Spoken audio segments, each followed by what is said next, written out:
Hey guys, it's Ben the Coin Geek at Old Pueblo Coin, and today I have a video for you that's actually not really about coins necessarily.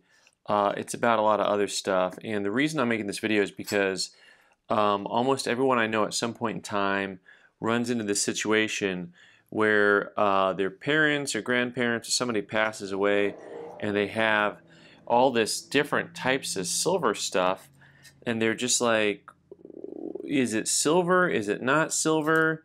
Can I, um, can I power my electric car with that windmill? All that type of stuff. So this video is designed to help you understand what hallmarks are and what they are that you're supposed to be looking for. It's just going to be a pretty basic video about some stuff here. And in the meantime, you can enjoy some cool stuff. For example, this piece here, which is really unusual because it's a little sugar dish, but also it has the outer silver shell casing, which is highly unusual. Usually we'll just see these without the glass piece. And you look at these little things and you say, is it silver? Is it silver plated? Where do I begin? And where do I begin is a good question, because look at this thing. There's just so many little areas on here to look for. And what are we even looking for? So oftentimes on dishes like this, your marks are usually going to be somewhere on the bottom, and sometimes the marks are really pretty small. And the fun thing about this video is there's all these little things here, and a lot of them I don't actually know where the hallmark is. So we'll find some of them together, but in the meantime, let me cut to the chase here on another one that's a cool piece that has a little glass insert, pretty blue glass, and then has this silver outer shell. So what you want to see as far as marks go is you want to see it to say the word sterling, like this one. There's a nice big clear sterling on there. Now this number here, usually when you see like 82, you see lots of numbers. Sometimes that's just the manufacturer's number talking about what the product number is for their own company. Okay, so you want to see the word sterling. Right, now let's get to some more obvious things. What you don't want to see is the word, well, no word here. This one says Oneida Community. Oneida Community is not silver, it's silver plated. Also, what you don't want to see is anything that says silver plate. There's also a bunch of them that say IS. IS is also a type of plating. Here's another one, Rogers Manufacturers Extra Plate. So you see those words like plate and extra plate, IS, all that is the non-silver material. Also, just as a kind of a hint here, this isn't going to show up because this is just from years of experience. The silver plated stuff oftentimes has a little bit of a, what would I say, a pale greenish color to it sometimes, like this. The sterling stuff will oftentimes have more of a grayish hue to it, even when it tones over, right? So here's a Reeds and Barton. This one actually just says sterling on it, nice and clear and easy. So that one's not too bad. Now the other thing to be aware of is most of this stuff is really just worth somewhere around its silver content. This happens to have actually a piece of glass on the inside and metal on the outside. So this also has an insert, and one of the things that you need to know about that is if you're going to sell most of this stuff, it's really just based on its silver content. And if it has a big metal piece in the end, there's just a little mark here. If it has a big metal piece in the end, then it's, or glass piece, then it's not the type of thing that's going to have as much value. See, there's a 925 in a circle. So this is a sterling silver piece. Someone's little money clip there. And then most all silverware is marked on the neck here. There's one that says sterling right on it. But sterling and 925 are the things that you're going to see most frequently.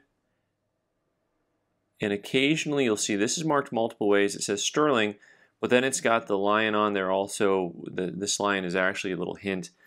I think I got some pieces here with lions on them that we'll talk about in a bit. This is cool. For those of you who don't know, this is a tea strainer. So you actually put your tea in there, your tea leaves in there, and then this sets on top of the cup. This is a bad example, but it sets on top of the cup. And then the tea seeps, right? Let's see if we can find the mark on here. May be embedded somewhere, but this one's oftentimes it's in plain sight. Let's see what this one says on it. hard to read this one. It just says made in Holland. We're going to need to find a different mark on this one to see if it's actually silver, because this one does not say that it's silver. Most things will be marked silver on them, and if they're not marked silver, there's a pretty good chance they're not. Now, some older pieces are silver without being marked. For example, lots of times if I get like these old Mexican concho belt pieces in, lots of the older pieces will be silver and they won't be marked. That's kind of a thing, but that's also not what we're looking for today, because we want to find stuff that has different types of markings on it, and so you can understand exactly what you're looking for. Sometimes the silver will have a funny mark like this, and it'll say, this one says, that other number you'll see a lot of times, 835. 835S, 835, that's sterling silver. It is not sterling silver. Sterling is technically 925, but 835, a lot of the Nordic countries, Holland and Norway and Sweden, they used 83.5%, which is what they used in a lot of their coins. So you'll see 835 silver oftentimes. So when you see the 835 mark, it is silver. It just has about 10% less silver in it than you would see in your American, most of your British and American stuff. I'm pointing out this big piece here, this big, it's a tiny vase, actually, because one of the things that you need to understand on a lot of this stuff, this base is weighted, and so lots of times it'll actually be marked weighted. Let's see if this one's marked. International sterling, weighted reinforced. Okay, so it's actually telling you on it that it's weighted. So once again, just be aware, sometimes you'll see pieces 10 times this size, and they'll have weighting in the bottom. And so you'll think you have a big piece of silver when in fact you have mostly a smaller piece of silver.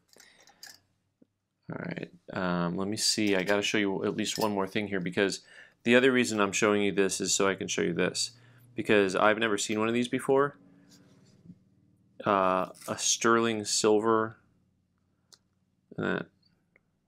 I was told that this is actually used because it's so fine. I mean, this doesn't come to a really fine point. That this is not for medical use. This is for self-medication.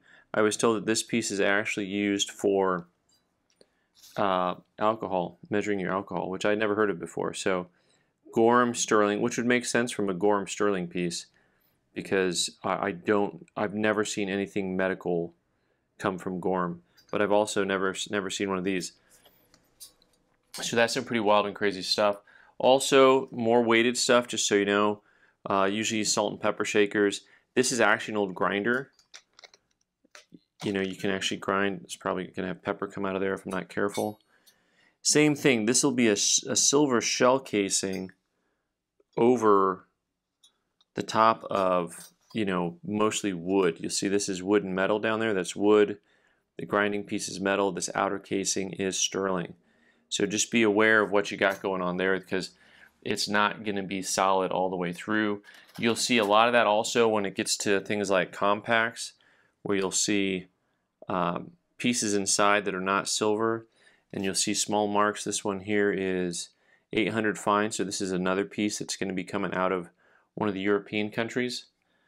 I could look at this stuff all day long. It's actually some of my favorite stuff. It's just the smaller stuff here.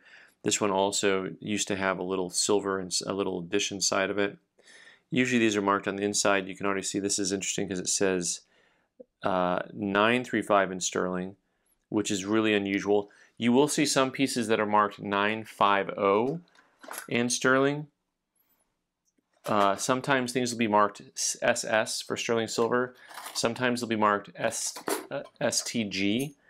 So there are other marks that you'll see sometimes. I'm trying to find one or two other things here to show you that are a little bit different. Just for the fun of it, collector spoons. Obviously, you got to figure out which way is up here. The new high school in Central Washington. There's G-Dub right there. The details on a lot of these is pretty remarkable. So anyway, so sometimes there is just a lot of hunting and pecking when it goes to finding stuff. I gotta show you one more wild piece. This is a cigar cutter, and this is undoubtedly weighted because it's extremely heavy. But look at the detail on this, and it's also the type of thing where you have to find an anomaly. Now, when there's lots of details on here, it's kind of hard to find the anomaly, but you can see there's a punch right here. That's a mark, and that actually says sterling on it. And if you get at the right angle here, really hard to see. So the outer shell casing is definitely silver, and it's stamped on both sides. All right, guys, so happy hunting, and I hope that helps you understand what's silver and what's not. So your marks can be 800, 835, 900, 925, 950, but if it's marked IS or community or plate or things like that, it is probably not silver. All right, guys, thanks so much for watching. I've been the Coin Geek. You can subscribe by clicking on the owl button in the corner and watch more videos on the right side of the screen. Thanks.